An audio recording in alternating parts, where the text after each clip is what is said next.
Hello friends, आज हम hydraulic power pump के कंपोनेंट्स एंड उसके फंक्शंस के बारे में बात करेंगे।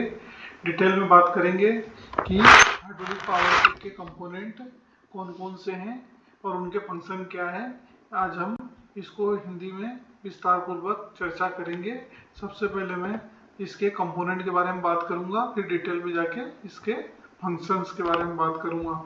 सबसे पहला रिजर्वायर या हाइड्रोलिक टैंक। यह हाइड्रोलिक टैंक का एक पार्ट है जिसको रिजर्वायर भी बोल सकते हैं, हाइड्रोलिक टैंक भी बोल सकते हैं, या इसको कंटेनर भी बोल सकते हैं जिसमें हाइड्रोलिक ऑयल को स्टोरेज किया जाता है। ठीक है, हाइड्रोलिक पंप होता है ये हाइड्रोलिक पंप फ्लो हमें देता है, जिससे आगे हम इसको मैनिफोल्ड में लेके पंप के प्रेशर को एडजस्ट करके अपनी एप्लीकेशन के अकॉर्डिंग यूज किया जाता है, जिसका विस्तार पूर्वक आगे चर्चा करने वाले हैं। हाइड्रोलिक वाल्व होते हैं जिनका हमें एप्लीकेशन के अकॉर्डिंग चूज करना होता है कि हमें कितना प्रेशर रखना है, कितना फ्लो रखना है, और मतलब इसका सारा डिटेल में हम चर्चा करने वाले हैं। हाइड्रोलिक मोटर है, ठीक है, हाइड्रोलिक सिलेंडर है, सिलेंडर पे भी डिटेल में बात करने वाले हैं। एक्यूमुलेटर है, हाइड्रोलिक होस एंड फिटिंग्स है, ठीक है, फिल्टर है, temperature transmitter RTD temperature gauge है, pressure transmitter and pressure switch with gauge है, ऑयल लेवल गेज है, हीट एक्सचेंजर है। ठीक है, इनका हम विस्तार से आपको बताने वाले हैं। ये सारे हाइड्रोलिक के कंपोनेंट है जिनका आगे हम डिटेल में बात करने वाले हैं। सबसे पहला क्या है, रिजर्वायर एंड हाइड्रोलिक टैंक। यहाँ पे हाइड्रोलिक का टैंक दिखाया गया है, रिजर्वायर जिसके ऊपर ये सोलेनोइड वाल्व माउंटिंग है,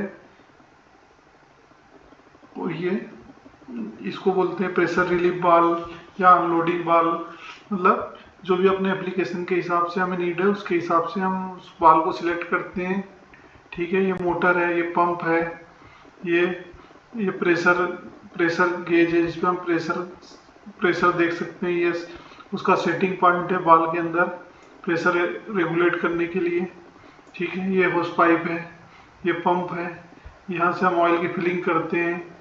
और यहाँ पे अभी यहाँ पे दिख नहीं रहा है, यहाँ पे ऑयल लेवल गेज भी लगा होता है, और इसके ऊपर बहुत सारे टैंकों में आरटीडी लगी होती है, और जहाँ पे रिटर्न लाइन फिल्टर होता है वहाँ पे रिटर्न लाइन फिल्टर लगा होता है, उसके ऊपर प्रेशर गेज भी होता है। ठीक है, तो हाइड्रोलिक रिजर्वायर फ्लूइड को स्टोर करने का कंटेनर होता है, मतलब हम इसमें फ्लूइड को स्टोर करते हैं। ठीक है, इसमें फ्लूइड लेवल को मॉनिटर करने के लिए इंडिकेटर और बेल्ट शामिल होते हैं। मतलब यहाँ पे इसको मॉनिटर करने के लिए इसमें ऑयल लेवल गेज लगा होता है। ठीक है, और टेम्परेचर को मॉनिटर करने के लिए उसमें टेम्परेचर गेज या आरटीडी या टेम्परेचर ट्रांसमीटर होते हैं, जिसका हम फीडबैक पीएलसी में लेके उसके टेम्परेचर की मॉनिटरिंग कर सकते हैं और डाटा एक्विजिशन कर सकते हैं, मतलब डाटा को स्टोर कर सकते हैं जिससे एनालिसिस किया जा सके। फ्यूचर में टेम्परेचर इंक्रीज होता है तो उसके लिए करेक्टिव एक्शन लिया जा सके। ठीक है, नेक्स्ट है hydraulic pump. Hydraulic pump system में फ्लूइड को जनरेट और प्रेशर करता है। क्या करता है हाइड्रोलिक पंप, सिस्टम में फ्लूइड के फ्लो को जनरेट करता है और उसको और प्रेशर करता है। प्रेशर को बाल के थ्रू एडजस्ट किया जाता है। मतलब इसका काम तो सिर्फ फ्लो को मैनिफोल्ड तक पहुंचाने का होता है। उसके बाद जो प्रेशर जनरेट करता है वो बाल के थ्रू होता है। हाइड्रोलिक पंप का काम सिर्फ प्रेशर को पिकअप करना होता है और मैनिफोल्ड तक पहुंचाना होता है। उसके बाद प्रेशर तो बाल के थ्रू एडजस्ट किया जाता है। यह मैकेनिकल एनर्जी को हाइड्रोलिक एनर्जी में कन्वर्ट करता है। हाइड्रोलिक पंप क्या करता है, मैकेनिकल एनर्जी को हाइड्रोलिक एनर्जी में कन्वर्ट करता है। कई तरह के पंप होते हैं, जैसे जो हमें देखने को मिल जाते हैं, गियर पंप बोल सकते हैं, बेन पंप, मतलब गियर पंप होता है, बेन पंप होता है और पिस्टन पंप। ये तीन टाइप के पंप हमें इंडस्ट्री में मिल जाते हैं। ठीक है, सबके प्रिंसिपल, वर्किंग प्रिंसिपल और एडवांटेज अलग अलग होते हैं। सबके अपने अपने अलग अलग वर्किंग प्रिंसिपल है और एडवांटेज सबके अलग अलग है। ठीक है, पंप का आउटपुट प्रेशर और फ्लो रेट सिस्टम के रिक्वायरमेंट के अकॉर्डिंग होता है। हमें कौन सा पंप सिलेक्ट करना है और उसकी क्या प्रेशर रेटिंग है, उससे हमें कितना फ्लो मिल जाएगा जो हमारे सिस्टम में फुलफिल हो जाएगा, वो हमें अपने एप्लीकेशन के अकॉर्डिंग, हमारी रिक्वायरमेंट के अकॉर्डिंग सिलेक्ट करना होता है। ठीक है। नेक्स्ट है गियर पंप। गियर पंप ये सिंपल और इकोनॉमिकल होते हैं, लेकिन नॉइज लेवल हाई होता है। यह पंप सस्ता होता है, सिंपल होता है और इकोनॉमिकल होता है, लेकिन इनमें नॉइज लेवल हाई होता है। ठीक है। तो एप्लीकेशन के अकॉर्डिंग हमें चूज करना होता है। ठीक है। और हमें कॉस्ट इफेक्टिव भी देखना होता है, इसलिए जहाँ सिंपल एप्लीकेशन है वहाँ पे इसको यूज कर सकते हैं। एक बेन पंप होता है जिसमें मतलब साइलेंट होता है ये, और हाई स्पीड कैपेबिलिटी होती है। ठीक है। बेन पंप क्या होता है, साइलेंट होता है और हाई स्पीड कैपेबिलिटी होती है। ये इस टाइप का दिखता है जो फोटो में दिखाया गया है। ठीक है। यहाँ पे 2 फ्लो दिखाए गए हैं पंप में। ठीक है। तो बेन पंप इस टाइप का होता है, जिससे आप रिकॉग्नाइज कर सकते हो कि ये कौन से पंप का टाइप है। Piston pump high pressure and high efficiency के लिए यूज होता है। पिस्टन पंप इस टाइप का होता है। ठीक है। और ये हाई प्रेशर और हाई एफिशिएंसी के लिए, जहाँ पे हाई प्रेशर की नीड हो, हाई एफिशिएंसी लेनी है, वहाँ पे यूज होता है। ये पंप को देख के आप रिकॉग्नाइज कर सकते हैं, फोटो में इसलिए लगा दी गई है यहाँ पे। ठीक है। Hydraulic valve. Hydraulic valve fluid flow को कंट्रोल करता है। पंप का काम क्या है, फ्लो देना, और वाल्व का क्या काम है, फ्लो को कंट्रोल करके प्रेशर को इंक्रीज करना। हाइड्रोलिक वाल्व क्या करते हैं, हाइड्रोलिक वाल्व फ्लूइड फ्लो को कंट्रोल करता है हाइड्रोलिक सिस्टम में। ठीक है। डायरेक्शनल कंट्रोल वाल्व, हमें 3 टाइप के वाल्व जनरली मिल जाते हैं। Directional control valve, pressure control valve और फ्लो कंट्रोल वाल्व, मुख्यतः 3 टाइप्स के होते हैं। ठीक है। इन वाल्व के इस्तेमाल से फ्लूइड का डायरेक्शन, प्रेशर और फ्लो रेट रेगुलेट किया जा सकता है। ये तीनों वाल्व की हेल्प से एक तो हम डायरेक्शन को और प्रेशर को और फ्लो को रेगुलेट कर सकते हैं। अब डायरेक्शनल वाल्व कैसे होता है, ये क्या करता है, फ्लूइड फ्लो की डायरेक्शन को कंट्रोल करता है। इस टाइप का डायरेक्शनल वाल्व होगा जो फ्लूइड फ्लो की डायरेक्शन को कंट्रोल करेगा। और ये दूसरा प्रेशर कंट्रोल वाल्व प्रेशर को रेगुलेट करेगा।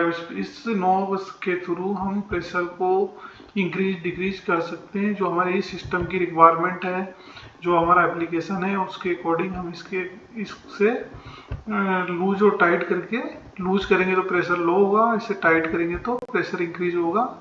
यह वाल्व फ्लो और प्रेशर के अकॉर्डिंग यहाँ से इसके स्पेसिफिकेशन को सिलेक्ट किया जाता है कि बाल हमें किस प्रेशर पे डिजाइन है और हमारी रिक्वायरमेंट क्या है, हमारा फ्लो कितना है, उसके अकॉर्डिंग हमें सिलेक्ट करना होता है। Flow control valve fluid flow rate को कंट्रोल करता है। ये क्या होता है, फ्लूइड फ्लो रेट को कंट्रोल करता है। यहाँ पे ये थ्रोटल होते हैं जिसके थ्रू हम फ्लूइड के फ्लो को कंट्रोल कर सकते हैं कि हमें जो सिलेंडर की है स्पीड को इंक्रीज करना है, डिक्रीज करना है। ये हमारे एप्लीकेशन के थ्रू जो भी रिक्वायरमेंट होगी उसके थ्रू ये दोनों नॉब से हम उसकी स्पीड को, फ्लो को कंट्रोल कर सकते हैं। यहाँ पे भी दिखाया है, इससे हम एलन की लगा के इसको लूज करके फ्लो बढ़ा सकते हैं और टाइट करके फ्लो को कंट्रोल कर सकते हैं। ये हमारी एप्लीकेशन की रिक्वायरमेंट पर निर्भर करेगा कि हमें कितना फ्लो चाहिए हमारे ऑपरेशन के लिए, उसकी क्या स्पीड रखनी है। ये सिंगल साइड दिया है। ठीक है। तो इससे भी एप्लीकेशन के हिसाब से हम इसके फ्लो को कंट्रोल कर सकते हैं। Hydraulic motor. Hydraulic motor fluid pressure का यूज करके मैकेनिकल एनर्जी प्रोड्यूस करता है। फ्लूइड प्रेशर का यूज करके मैकेनिकल एनर्जी प्रोड्यूस करता है। यह एक रिवर्स प्रोसेस होता है जब कंपेयर करते हैं हाइड्रोलिक पंप के साथ, तो जिसमें हाइड्रोलिक एनर्जी को मैकेनिकल एनर्जी में कन्वर्ट कर दिया जाता है। इसका मोटर का काम क्या है, हाइड्रोलिक एनर्जी को मैकेनिकल एनर्जी में कन्वर्ट किया जाता है। हाइड्रोलिक मोटर का यूज ज़्यादातर रोटेटिंग मशीनरी को ड्राइव करने के लिए किया जाता है। ठीक है। इसमें भी टाइप्स हैं, मेन गियर, बेन और पिस्टन मोटर शामिल होते हैं। हाइड्रोलिक सिलेंडर, यहाँ पे देखिए फोटो में दिखाया है 2 टाइप के ज़्यादातर यूज होते हैं इंडस्ट्री में single acting cylinder, double acting cylinder. ठीक है, तो हाइड्रोलिक सिलेंडर फ्लूइड प्रेशर का यूज करके लीनियर मोशन प्रोड्यूस करता है। फ्लूइड प्रेशर का यूज करके लीनियर मोशन प्रोड्यूस करता है। ये सिस्टम के कंपोनेंट को मूव कराता है, जिससे पिस्टन, आर्म या कोई मैकेनिकल डिवाइस को मूव कराता है। सिस्टम के कंपोनेंट को कोई भी मशीनरी है उसके पिस्टन को, आर्म को या मैकेनिकल डिवाइस को मूव कराने का काम करता है, सिलेंडर का काम होता है। किसकी हेल्प से? फ्लूइड प्रेशर की हेल्प से। ठीक है, सिलेंडर के अंदर पिस्टन होता है जो फ्लूइड प्रेशर से पुश या पुल किया जाता है। ठीक है, दो टाइप के सिलेंडर होते हैं, सिंगल एक्टिंग और डबल एक्टिंग। सिंगल एक्टिंग का क्या काम होता है? फ्लूइड प्रेशर से एक ही डायरेक्शन में फोर्स जनरेट होता है। सिंगल एक्टिंग सिलेंडर में एक ही डायरेक्शन में फोर्स जनरेट होता है, और डबल एक्टिंग सिलेंडर में दोनों डायरेक्शन में हम फोर्स जनरेट कर सकते हैं हाइड्रोलिक वाल्व की हेल्प के थ्रू। ठीक है, वो डिजाइन पे निर्भर करता है कि आपका सिलेंडर सिंगल एक्टिंग है तो आपको उसी डिजाइन का वाल्व यूज करना है, आपका सिलेंडर डबल एक्टिंग है तो आपको डबल एक्टिंग सिलेंडर यूज करना है, और दोनों डायरेक्शन वाल्व यूज करना है, जिससे आप दोनों केस में उसको प्रेशर जनरेट कर सके, फोर्स जनरेट कर सके। एक्यूमुलेटर हाइड्रोलिक सिस्टम में फ्लूइड को स्टोर करने और प्रेशर फ्लक्चुएशन को एब्जॉर्ब करने के लिए होता है। ये जो है एक्यूमुलेटर आपको जनरली हाइड्रोलिक पावर पैक के साथ कनेक्टेड मिल जाते हैं। इनका क्या काम है कि एक तो ये प्रेशर को स्टोर करके रखते हैं और प्रेशर फ्लक्चुएशन को एब्जॉर्ब करने के लिए भी होता है। फ्लूइड को स्टोर करने और प्रेशर फ्लक्चुएशन को एब्जॉर्ब करने के लिए होता है। इसके इस्तेमाल से सिस्टम में प्रेशर स्टेबिलिटी मेंटेन की जाती है, मतलब सिस्टम प्रेशर में स्टेबिलिटी मेंटेन की जाती है। सडन लोड में कोई चेंजेस है या कोई ब्रेकडाउन आता है उस समय इसके एनर्जी का बैकअप प्रोवाइड किया जाता है। अगर हमारे सिस्टम में प्रेशर को स्टेबल करता है, ठीक है, और लोड में कोई सडन चेंज आता है उस समय यह बैकअप प्रोवाइड करता है। ठीक, नेक्स्ट है हाइड्रोलिक होस एंड फिटिंग्स। हाइड्रोलिक होस फ्लूइड को पंप से सिलेंडर और वाल्व तक ट्रांसपोर्ट करने के लिए यूज होता है। होस किसके लिए होता है? फ्लूइड को पंप से सिलेंडर और वाल्व तक ट्रांसपोर्ट करने के लिए यूज होता है, कनेक्टिंग पार्ट होता है। ठीक है, फ्लूइड को कैसे पहुंचाया जा सकता है सिलेंडर तक? वो पंप से सिलेंडर और वाल्व तक ट्रांसपोर्ट करने के लिए हम इस फिटिंग्स का यूज करते हैं। वो एमएस की हो सकती है, एसएस की हो सकती है, ये रबर की हो सकती है, थर्मोप्लास्टिक की हो सकती है। ये हाई प्रेशर कंडीशन में ड्यूरेबल और फ्लेक्सिबल होना चाहिए ताकि फ्लूइड लीकेज और सिस्टम में फेलियर से बचा जा सके। मतलब जो भी हम यूज कर रहे हैं होस या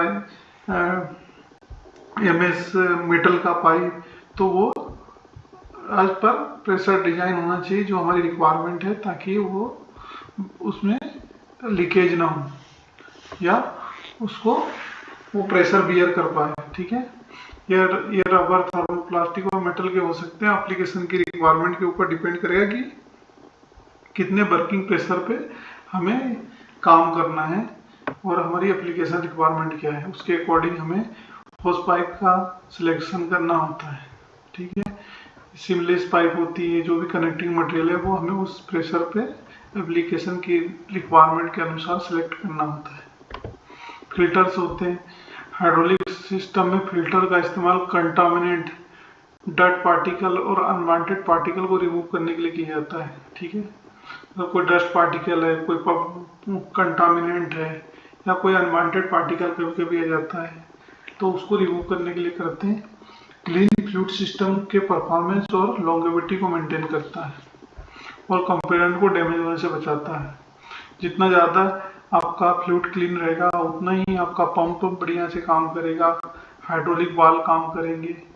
ठीक है, उनको प्रोटेक्शन प्रदान करता है और डस्ट पार्टिकल को रिमूव करने का काम ये फिल्टर्स करते हैं। ये टाइप्स होते हैं इनके। एक सक्शन फिल्टर होता है जो ये है, ये सक्शन में पंप के सक्शन में लगा होता है डिलीवरी में। दूसरा रिटर्न लाइन फिल्टर है, ये रिटर्न लाइन फिल्टर बोलते हैं जिसमें ये लगा होता है रिटर्न, इसको कार्ट्रिज बोलते हैं, जो इस फिल्टर के अंदर फिट होता है और वहां से ऑयल फिल्टर होके टैंक में जाता है। और ये प्रेशर लाइन फिल्टर लगे होते हैं जो टैंक के सिलेंडर के इन लाइन में लगे होते हैं, जिनसे हम प्रेशर रेगुलेट करने का काम किया जाता है। ठीक है। टेम्परेचर ट्रांसमीटर, ये टेम्परेचर ट्रांसमीटर टेम्परेचर मॉनिटरिंग के लिए हाइड्रोलिक टैंक के ऊपर लगाए जाते हैं, जिससे कि टेम्परेचर मॉनिटर करके सील को डैमेज होने से हाइड्रोलिक पंप की लाइफ को इंक्रीज किया जाता है, जिससे कोई भी फेलियर आए तो उससे पहले हम उस पर प्रिवेंटिव मेंटेनेंस कर सकें कि हमारा टेम्परेचर किस रीजन से इंक्रीज हो रहा है, हमारा कूलिंग सिस्टम काम कर रहा है या नहीं कर रहा है, उसको टेम्परेचर मॉनिटरिंग करके हम प्रिडिक्टिव मेंटेनेंस कर सकते हैं। ठीक है। प्रिवेंटिव ओवरहीट से प्रिवेंट करता है, क्योंकि ये हाइड्रोलिक सिस्टम में फ्लूइड का ओवरहीटिंग एक कॉमन प्रॉब्लम होता है जो स्पेशली इन हाई प्रेशर और हाई ड्यूटी एप्लीकेशन में होता है। ठीक है। ऑप्टिमाइज परफॉर्मेंस, हाइड्रोलिक सिस्टम का टेम्परेचर मॉनिटरिंग करके सिस्टम परफॉर्मेंस को ऑप्टिमाइज करने में मदद मिलती है। टेम्परेचर वेरिएशन को एनालाइज कर सके, फ्लूइड के कूलिंग सिस्टम की एफिशिएंसी को इम्प्रूव किया जा सकता है, जिससे हमारा सिस्टम को ऑप्टिमाइज किया जा सकता है। प्रिडिक्टिव मेंटेनेंस, टेम्परेचर ट्रांसमीटर का इस्तेमाल से फ्लूइड टेम्परेचर का कंटिन्यूस मॉनिटरिंग होता है। इससे फ्लूइड डिग्रेडेशन और कंपोनेंट की वियर टियर को ट्रैक किया जा सकता है। यह आरटीडी होता है या प्रेशर आरटीडी होता है या टेम्परेचर ट्रांसमीटर हो सकता है या टेम्परेचर गेज, हम कुछ भी लगा के इसका टेम्परेचर मॉनिटरिंग कर सकते हैं। Pressure transmitter, pressure switch with gauge, हमें ये प्रेशर स्विच होता है जिससे हम प्रेशर मॉनिटरिंग कर सकते हैं कि हमारी जो सिस्टम की रिक्वायरमेंट है उस प्रेशर पे एक बार सेट करके हमारे प्रेशर में कोई चेंजेस तो नहीं आया, उसको मॉनिटर करके हम ऑटोमेटेड कर सकते हैं। अगर उससे प्रेशर इंक्रीज या डिक्रीज होता है तो वह हमें उसकी वार्निंग मिल जाती है। ठीक है। जिससे हम उसका प्रिवेंटिव मेंटेनेंस कर सकते हैं और सिस्टम की सेफ्टी कर सकते हैं। दूसरा होता है system safety. Pressure fluctuation hydraulic system के परफॉर्मेंस और सेफ्टी को डायरेक्ट अफेक्ट करते हैं। अगर प्रेशर कंट्रोल नहीं किया गया तो हाई प्रेशर सिचुएशन में सिस्टम फेलियर का खतरा हो सकता है, जिससे एक्सीडेंट या इक्विपमेंट डैमेज होने के चांसेस बढ़ जाते हैं। तो यह सिस्टम सेफ्टी में भी हेल्प करता है। And fault detection, pressure transmitter के इस्तेमाल से किसी भी कंपोनेंट में प्रेशर ड्रॉप या फ्लक्चुएशन का पता लगाया जा सकता है। प्रेशर ट्रांसमीटर को मॉनिटर करके किसी भी कंपोनेंट में प्रेशर ड्रॉप या फ्लक्चुएशन का पता लगाया जा सकता है। इससे डाटा लॉगिन और एनालिसिस किया जा सकता है। हम प्रेशर ट्रांसमीटर से अक्सर डाटा लॉगिन के लिए भी इस्तेमाल करते हैं, जिससे प्रेशर वेरिएशन के डिटेल को रिकॉर्ड किया जा सकता है, जिससे सिस्टम के बिहेवियर का एनालिसिस किया जा सकता है और उसके इम्प्रूवमेंट आइडेंटिफाई किए जा सकते हैं। ठीक है। Oil gauge, oil level gauge, oil level gauge का क्या काम होता है? यह फ्लूइड मॉनिटरिंग के लिए हाइड्रोलिक पावर पैक के ऊपर साइड में लगाया जाता है, जिससे हमें ऑयल लेवल का पता चलता है, जिससे हमारा सिस्टम की एफिशिएंसी बढ़ा सके और वह डैमेज होने से बचाया जा सके। ठीक है। अगर हमारा इक्विपमेंट बिना, हमारा हाइड्रोलिक पंप बिना ऑयल के चल जाता है तो उसके डैमेज होने के चांसेस बढ़ जाते हैं, इसलिए ऑयल लेवल गेज के थ्रू हम उसको मॉनिटरिंग कर सकते हैं।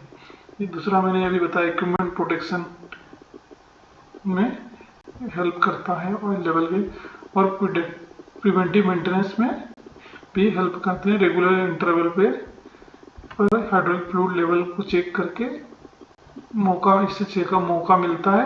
अगर फ्लूइड लेवल कम होता है तो ऑपरेटर को रिफिल करने की जरूरत को पहले ही पता चल जाता है और इससे में इक्विपमेंट की परफॉर्मेंस और सेफ्टी मेंटेन की जा सकती है। ये लेवल गेज होता है, जिससे हम ये लो है, ये मीडियम है, ये हाई है, तो हमें इससे एनालिसिस हो जाता है कि हमारे टैंक में ऑयल कितना है, जिससे हम ऑयल को फिल करके हमारे इक्विपमेंट को डैमेज होने से बचा सकते हैं।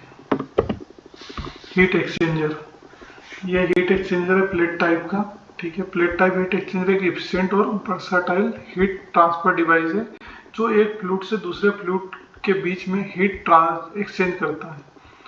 एक फ्लूइड से दूसरे फ्लूइड के बीच में हीट एक्सचेंज करता है। ये डिवाइस अलग अलग इंडस्ट्रियल एप्लीकेशन में इस्तेमाल होते हैं जहाँ पर हीट एक्सचेंज की ज़रूरत होती है। मतलब इससे हमारे ऑयल को ठंडा करने का काम करता है, जिससे कि हमारे सिलेंडर्स के सील एंड पंप के सील्स को डैमेज होने से बचाया जाता है और ऑयल की विस्कोसिटी को भी कंट्रोल करने के लिए ये हेल्प करता है। ये कुछ मुख्य हाइड्रोलिक कंपोनेंट है जो एक सिस्टम में होते हैं। हर कंपोनेंट का अपना अपना रोल होता है सिस्टम के ओवरऑल परफॉर्मेंस में, और सही तरीके से काम करने के लिए सभी कंपोनेंट का प्रॉपर मेंटेनेंस और कोऑर्डिनेशन होना जरूरी होता है, तभी हम किसी सिस्टम से प्रॉपर एफिशिएंसी और ब्रेकडाउन आने से उसको पहले ही प्रिडिक्टिव मेंटेनेंस कर सकते हैं। Hello friends, thank you very much. मेरा वीडियो अच्छा लगा तो प्लीज़ लाइक एंड सब्सक्राइब करें।